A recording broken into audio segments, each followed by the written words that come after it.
દર્શક મિત્રો, એક ભારત ન્યૂઝમાં આપનું સ્વાગત છે। જિલ્લા કક્ષાના પ્રજાસત્તાક દિનની ઉજવણી પ્રથમ વખત અંબાજી ખાતે યોજાયેલા કાર્યક્રમો સ્થાનિક લોકો માટે આકર્ષણનું કેન્દ્ર બન્યા।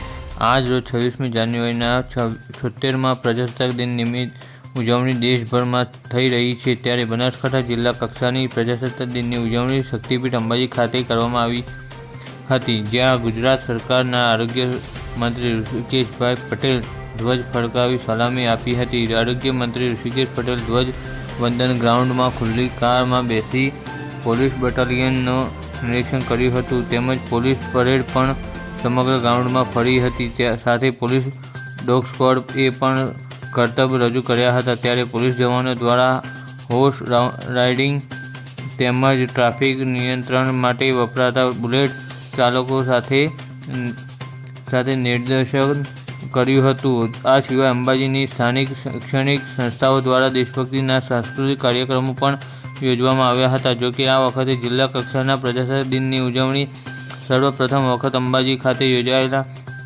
કાર્યક્રમો સ્થાનિક લોકો માટે આકર્ષણનું કેન્દ્ર બન્યા હતા। આ પ્રસંગે જિલ્લામાં ઉત્કૃષ્ટ કામગીરી તેમજ પ્રશંસનીય કામગીરી કરનાર સુરક્ષા કર્મીઓ સહિત અન્ય લોકોને પણ આરોગ્ય મંત્રી ઋષિકેશ પટેલના હસ્તે સન્માનિત કરવામાં આવ્યા હતા। આ પ્રસંગે સામાન્ય વહીવટ ગાંધીનગર દ્વારા પ્રજાસત્તાક દિન 26મી જાન્યુઆરીના રાષ્ટ્રીય પર્વની જિલ્લા કક્ષાની ઉજવણી પ્રસંગે દાંતા તાલુકાને રૂ25 લાખની ગ્રાન્ટ ફાળવણી કરાઈ હતી। આ પ્રસંગે આરોગ્ય મંત્રી ઋષિકેશ પટેલે આ પ્રસંગે જણાવ્યું હતું કે આપણા બે રાષ્ટ્રીય મોટા તહેવારો છે, 15 ઓગસ્ટ અને 26મી જાન્યુઆરી, જે ધામધૂમથી ઉજવાતા હોય છે, અને આપણો ભારત દેશ પણ અન્ય દેશની હરોળમાં આવે। જ્યારે આઝાદીના 100 વર્ષ પૂર્ણ થાય ત્યારે કહી શકીએ વી આર ડેવલપ્ડ સાથે દેશના બંધારણની મર્યાદા જાળવીને દેશને વિકાસ તરફ લઈ જવા